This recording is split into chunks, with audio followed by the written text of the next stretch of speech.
Can you see the screen? Yes, Thank you. please start. Good afternoon, everybody. And thank you very much for the organizers of APAN 56 for providing us the opportunity for basically being able to make this presentation to you today. I would also, I intend to discuss some details of a demonstration project that has been undertaken with regards to a project that is ongoing in Sri Lanka that is using sensors and the distributed area communication network. Joining me today in this presentation is Mr. Gunji, who is from BHN Association in Japan. So we'll be doing this presentation jointly together. Let me move this aside.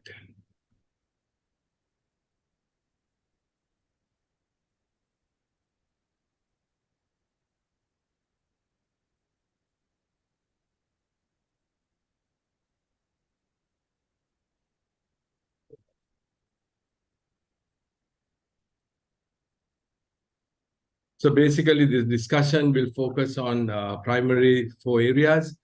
We will discuss about the background to this project, why we started this project, what is the reason and the impetus for starting this project.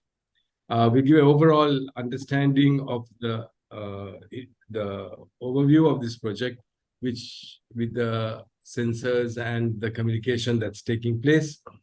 We will describe some of the major sensors that we are using in the project. And finally, we will talk about the main components of the proposed system. So moving on to the overview of the project, this is a demonstration project. So it is actually, we want to demonstrate how we could set up a smart village using sensors to ensure that we could assist in disaster mitigation, supporting the safety and security of the rural community in Sri Lanka, and also to assist at agriculture and agri-products and improving the agri-products in these areas was one of the major objectives that we had in mind. This demonstration project is located in a place called Alpitia, which is in the suburbs of Kandy, closer to suburbs of Kandy in Sri Lanka. The system uses data obtained from various sensors. So it is not one type of sensors. We are using various sensors to support these various different areas or needs that are there in the community, such as motion sensors, emergency sensors, rainfall, sunlight, temperature. Then we have water level sensors, humidity and oxygen level sensors as well. The system consists of 9 radio stations controlled by the sensor network systems and connected by a mesh structure. The reason for this is that the sensor network was developed in Japan. The communication network for this was developed in Japan after the great East Japan earthquake, where you found the communication was destroyed with the tsunami, and they needed to find a more robust communication network in times of disaster, and that is a network that is being used in this, which is known as NerveNet. And therefore, it's using a mesh structure or a mesh topology for the communications structure. Each radio station is connected to a sensor for data acquisition, and this data acquisition is then sent to a central database. One of the main features of this pilot project or this demonstration project is there is no custom designed equipment. So what we're saying is that if you get this right, you can use equipment that is there basically in the market and try to replicate this for others as well. The curve control unit is a commercially available Raspberry Pi 3B with sensor NerveNet, which I spoke about earlier, the NerveNet communication system, and the sensor data is acquired and stored within the Raspberry Pi unit initially and then transferred to a more central database.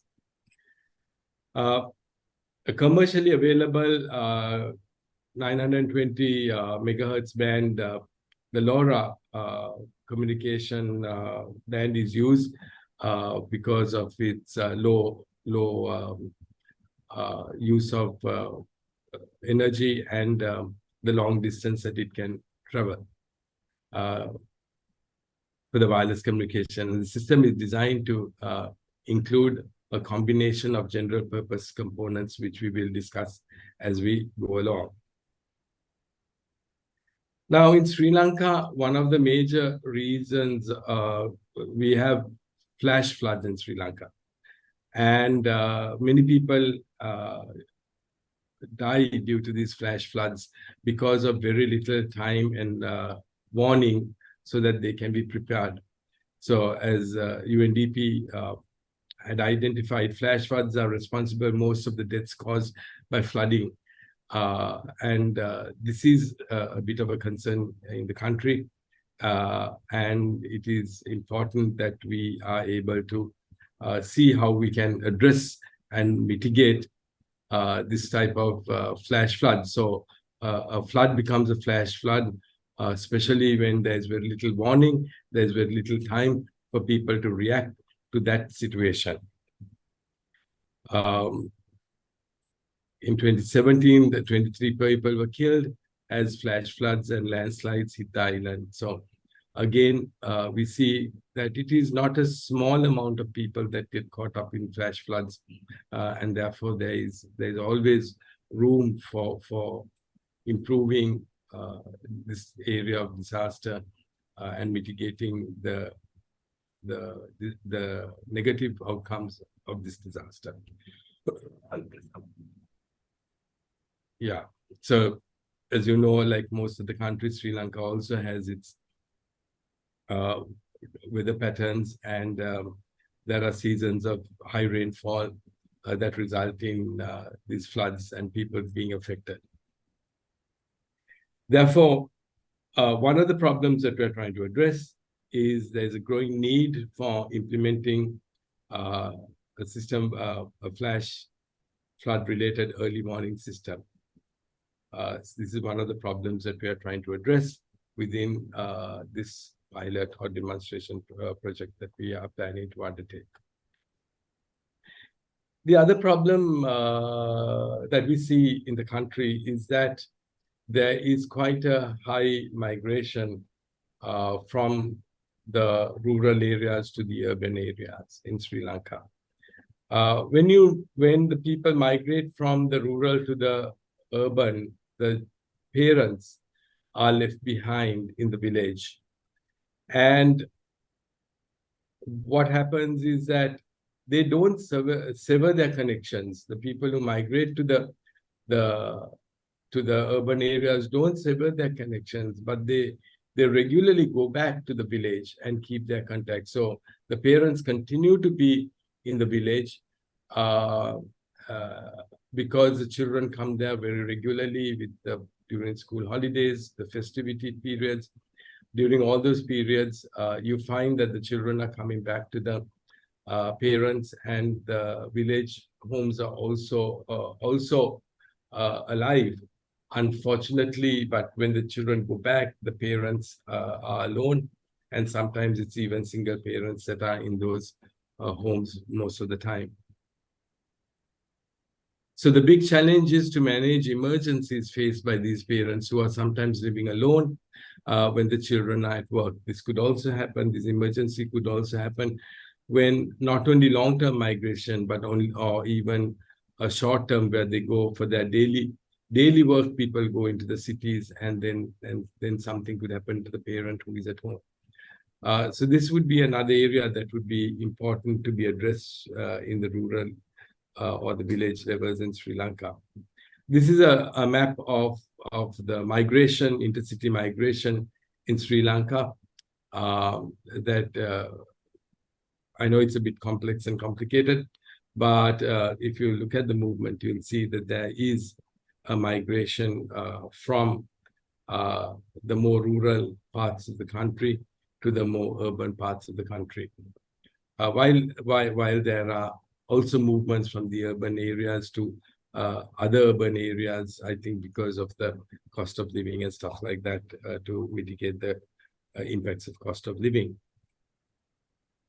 So the second problem that we intend to address in this project is there's a growing need for implementing emergency alert systems for elders. What we mean by that is how can these elders, if there is an emergency, how can they get urgent attention of others so that they can be assisted during those times of emergencies.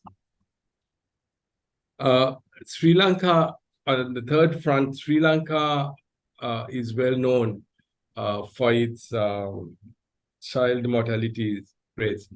And it's one of the case studies and one of the positive case studies in Sri Lanka that the midwife system that has been implemented in Sri Lanka has been very successful. Now, the midwife systems has been very successful, but in order to do that, there is a very important caveat, that is the connectivity or the communication between the midwife and the pregnant mother and the lactating mother has to be always there. Unfortunately, the midwives who are doing a great job in Sri Lanka are actually having to walk many, many miles to keep abreast. But if they could be helped with technology to be able to contact these for the midwives to contact the pregnant mother or the pregnant mother to contact the midwife in time of emergency, that would also be something very useful for the villagers, because the distances between villagers and the midwives are sometimes quite a long distance away. So problem number 3 we see is there is the ensuring contact between the pregnant mothers and the midwives are vital for the long-term success of this program and the great results that Sri Lanka has earned up to now in their child mortality related areas and the indicators. The fourth area that we are looking at is smart agriculture. Sri Lanka is predominantly yet an agricultural country. Unfortunately, their food production systems have not transformed in the near future. And there is a great need for Sri Lankan agriculture to be reformed, and technology and information related to that would be one of the primary sources to trigger the transform agricultural processes. This is even more significant because over 4 million of the working population are employed in the agricultural sector, which is about 42% of the workforce in Sri Lanka, out of which 62% is female and 38% is male.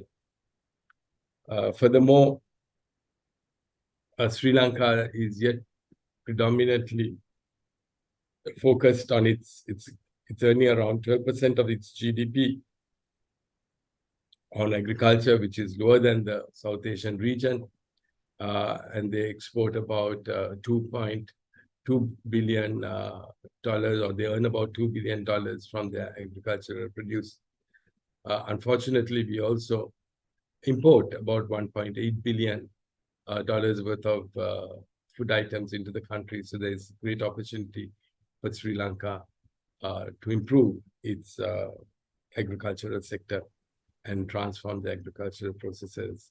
And for this, also data is needed. Tea, as you see,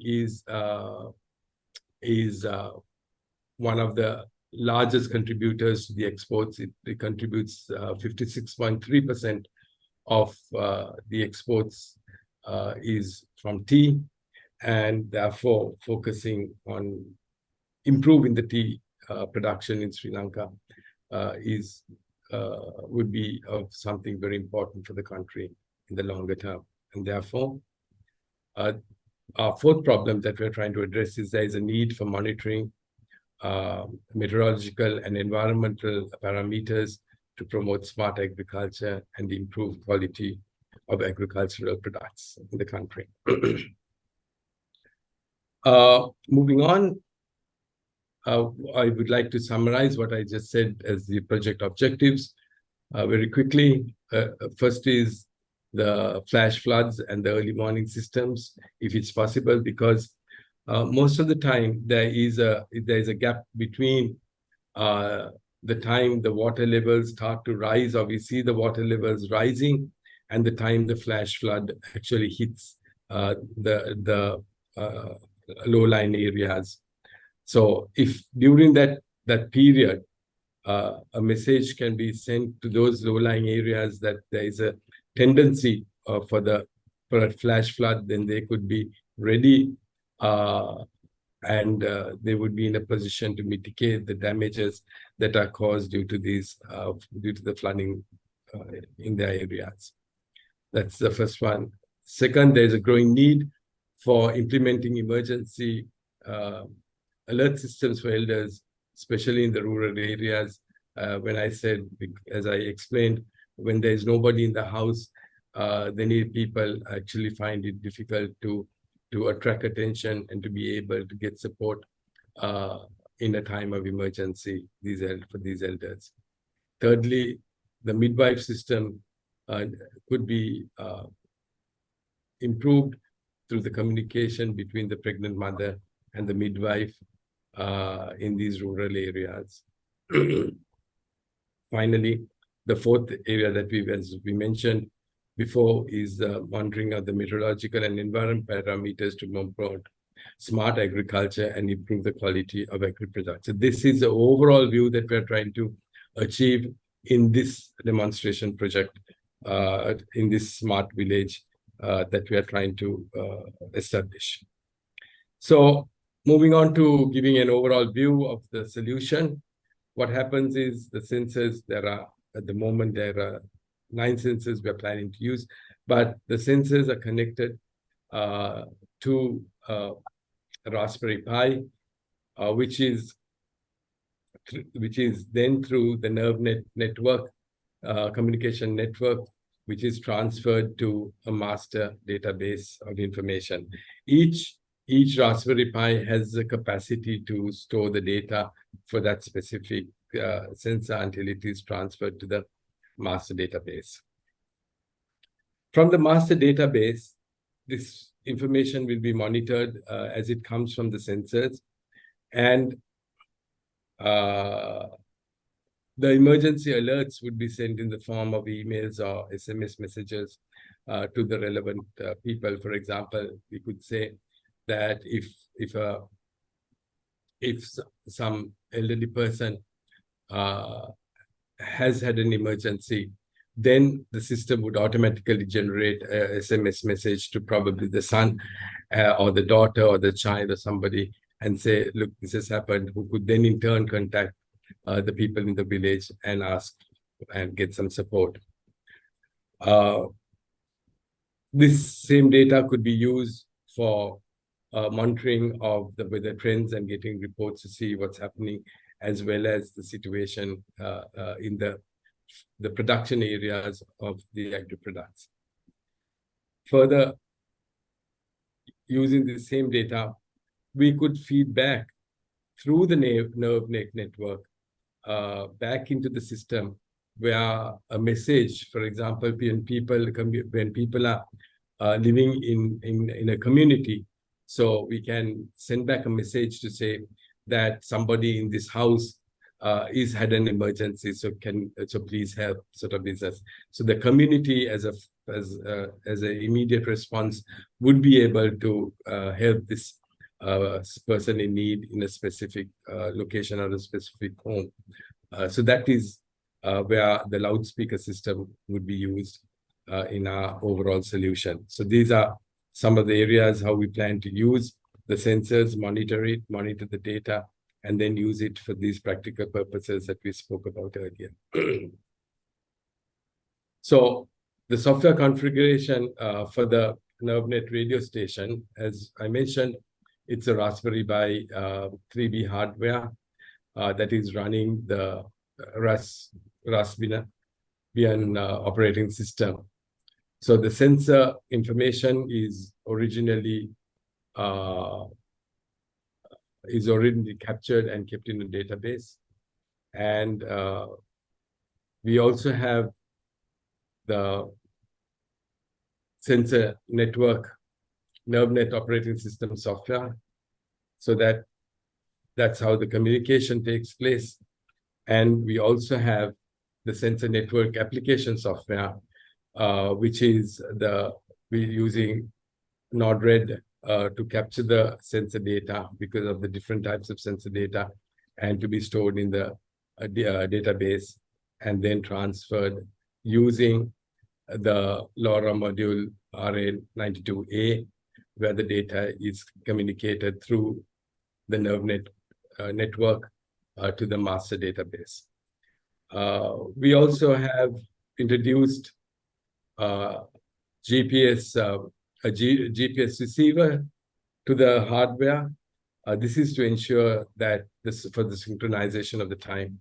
And time synchronization is important here because it is important to be able to ensure that there is no clash in the data as it's coming in, and it is stored in an orderly manner, and the data is maintained in an orderly manner within the database. So that is a reason why you need the GPS receiver to collaborate for calibration of the Raspberry Pis and to ensure that the timing is done properly.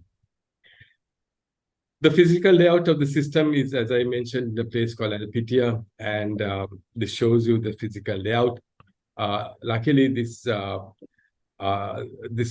place that we found, it is a private-owned place.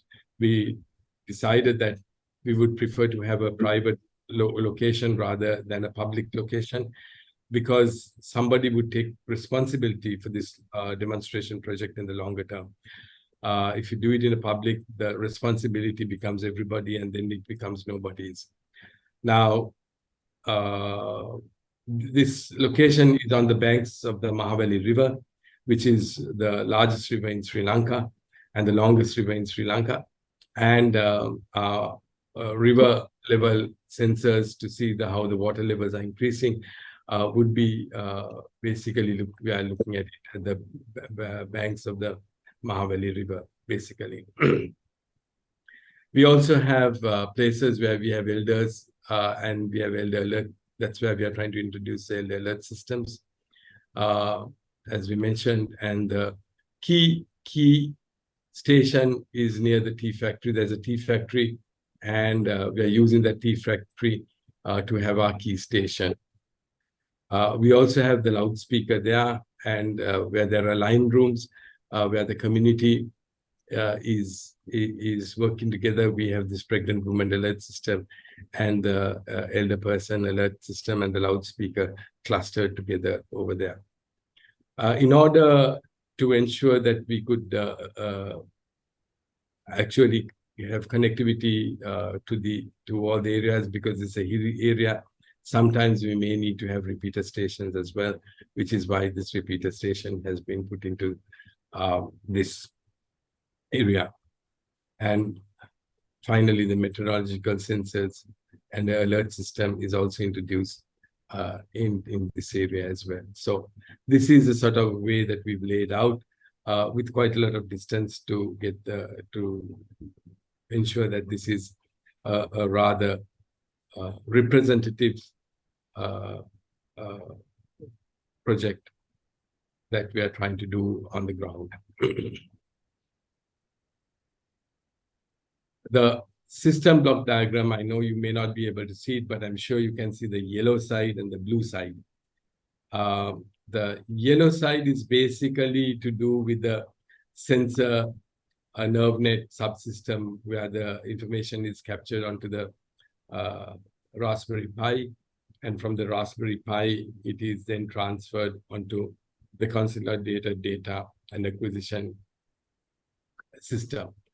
I will go into more details of this along, but just try to bring it into a single location so that you could see all these components, design components working together, sensors working together, and how it would be working to give an overall picture.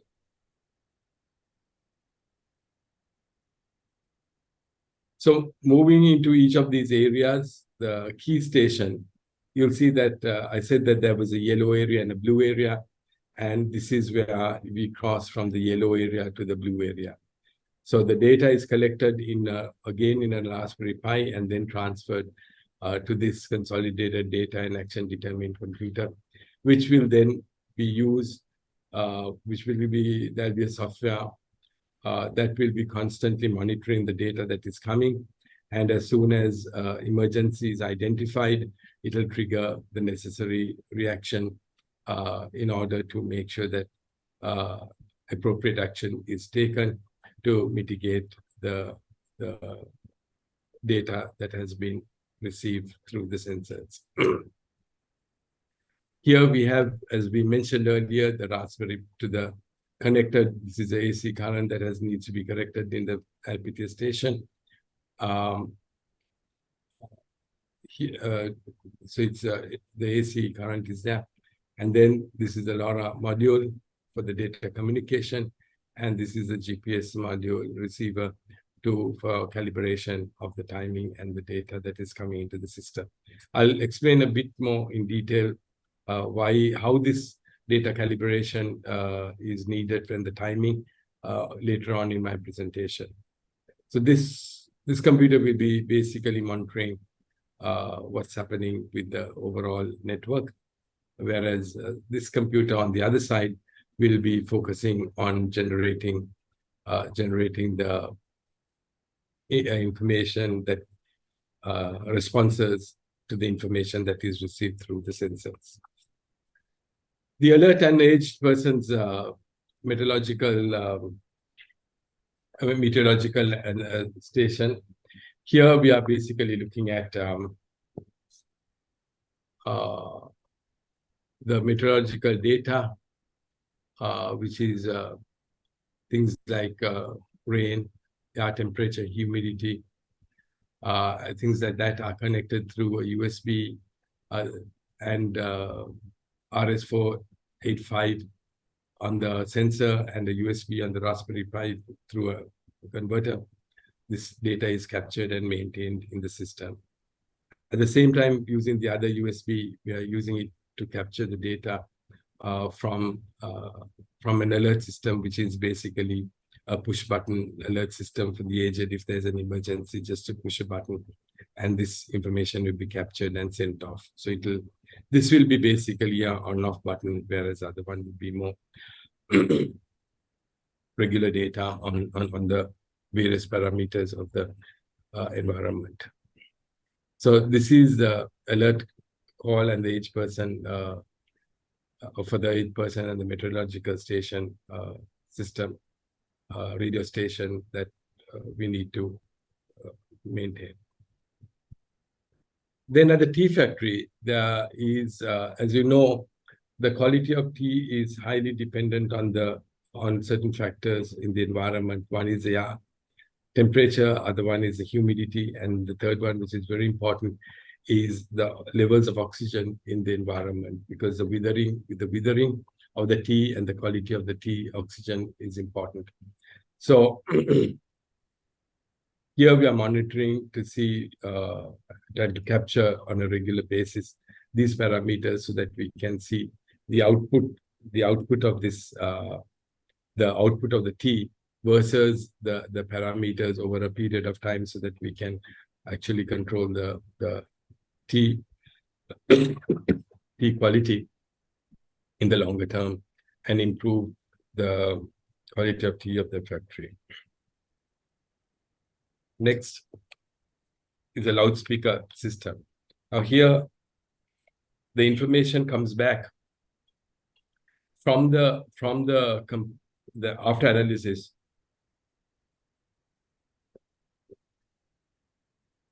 After analysis, the information comes back through the NerveNet network into the NerveNet system, which is then passed on to the second Raspberry Pi, where there is a text-to-voice conversion, and where we can actually store about 50 messages. So depending, based on the response you get through the network, it'll basically trigger a message that is saved or a text-to-voice conversion. But at the moment, we can only do English text-to-voice conversion. But the messages should be stored, could also be in Sinhala or Tamil, as the case may be.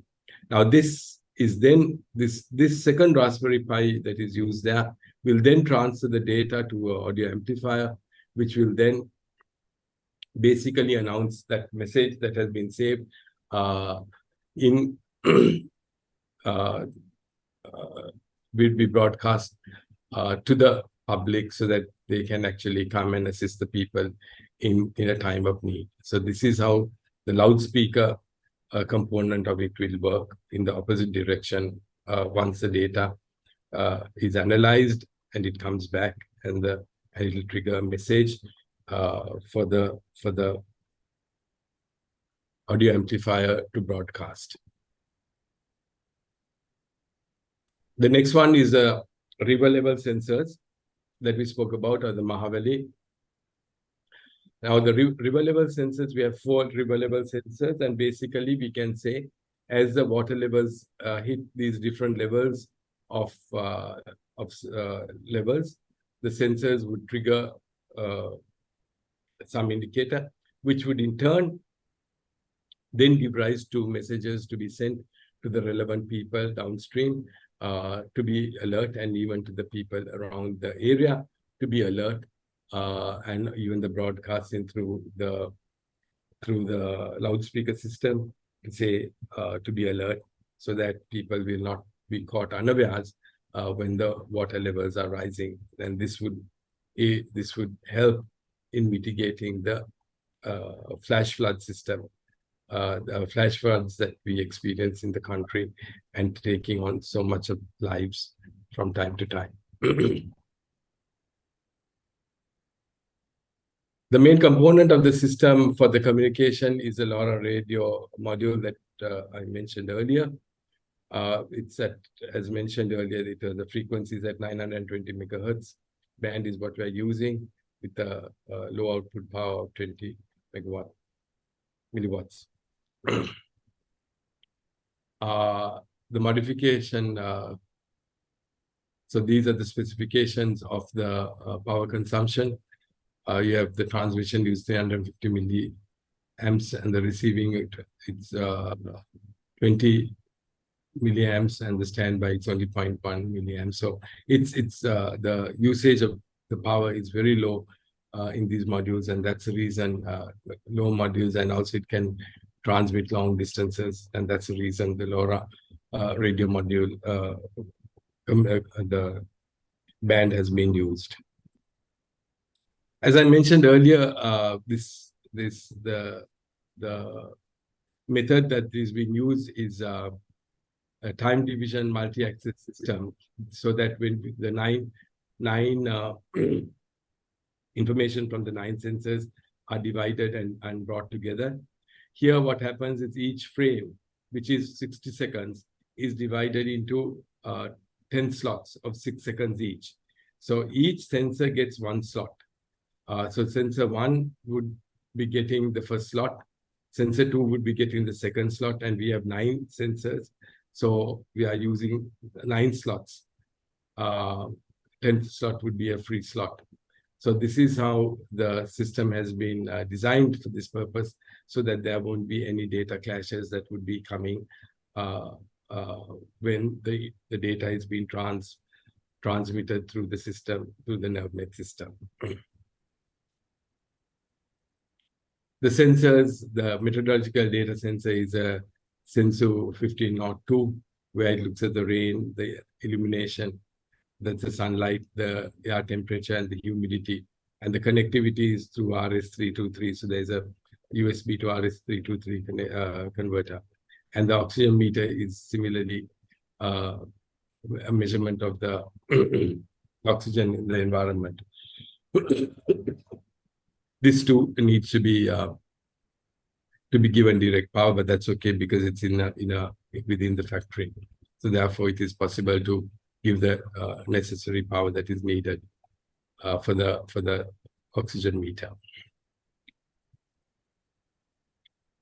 So, in summary, what we would like to highlight, as we mentioned earlier, is that all these components that we're using are general purpose equipment and components, and the sensor network that is adopted is a disaster resilient nerve net infrastructure, as we mentioned, because it was a product that came out based on the work following the great East Japan earthquake and the ensuing tsunami that was experienced.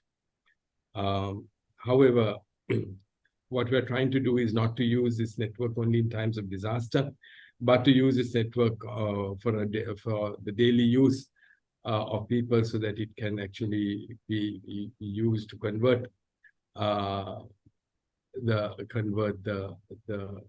village into a smart village, and to help to improve the disaster mitigation of flash floods, improve the quality of life of elders through their safety and security, improving the interaction among pregnant mothers and midwives, and supporting the smart agriculture and high quality products, as we explained. Finally, I would like to express my gratitude to APT and TRC of Sri Lanka for promoting and supporting this project. We would also like to take the opportunity to express our deepest gratitude to the many partners like Nashua Technologies in ICT of Japan, who have been actively involved and supporting this project.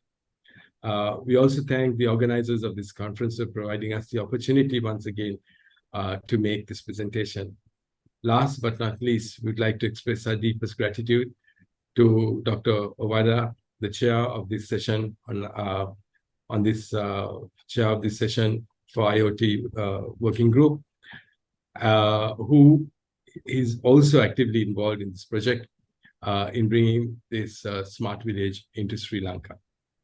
Thank you very much, and thank you for your attention. Thank you very much. And do you have any question, comments for this presentation?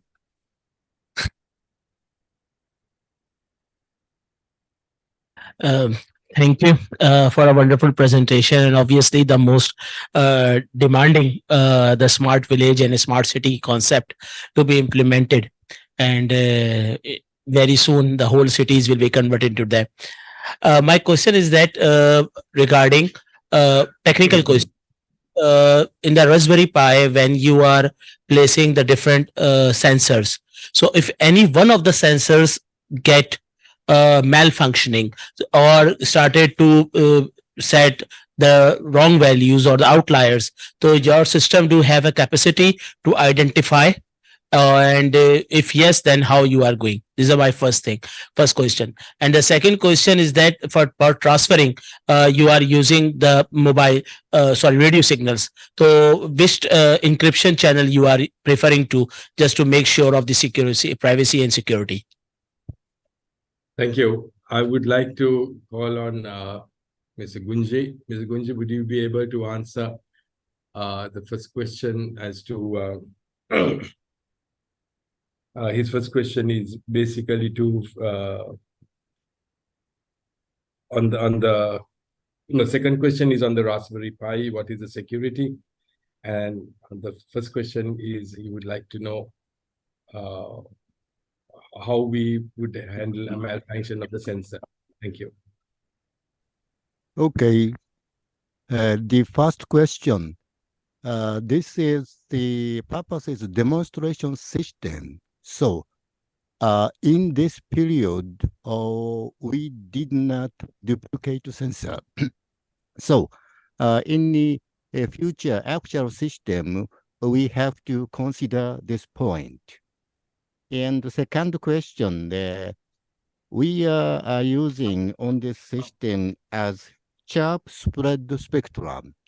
So I think this is complete.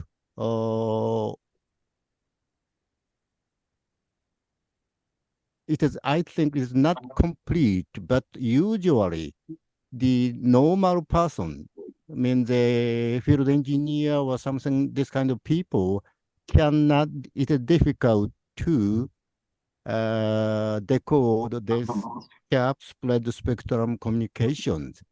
And the purpose of this sharp spread spectrum is the implementation area is non-line of sight and hills and many trees. So we use this radio communication system. Thank you very much. Thank you. So maybe the security means not only the wireless communication, but also the hardware access and cracking the hardware directory. Well, radio communication Mhm. is available for all. Mhm. And it's very easy to have capture the signals on the radio. That's why I asked if you have preferred any security or privacy channel to make sure. For the, whenever you talk about the radio, obviously it's all available sites. I can tune, I can make a radio frequency to catch that one and to make a certain value that may act as an outlier. That is the one of the things. But obviously for a disaster recovery, when there are no sites available, so that's at that time the radio communication works very well, and for a disaster time. But in the regular pattern, we have to see that it's or importantly, it is also it's a two-way communication as well. Generally, if you have a one-way, that's a broadcasting in a radio, that's okay, then no one can tell. But if you are sending back the signals, that has to be very much seen. But it's a good thing that you have maybe an encryption as well. Thank you very much. Thank you. And is there any questions and comments?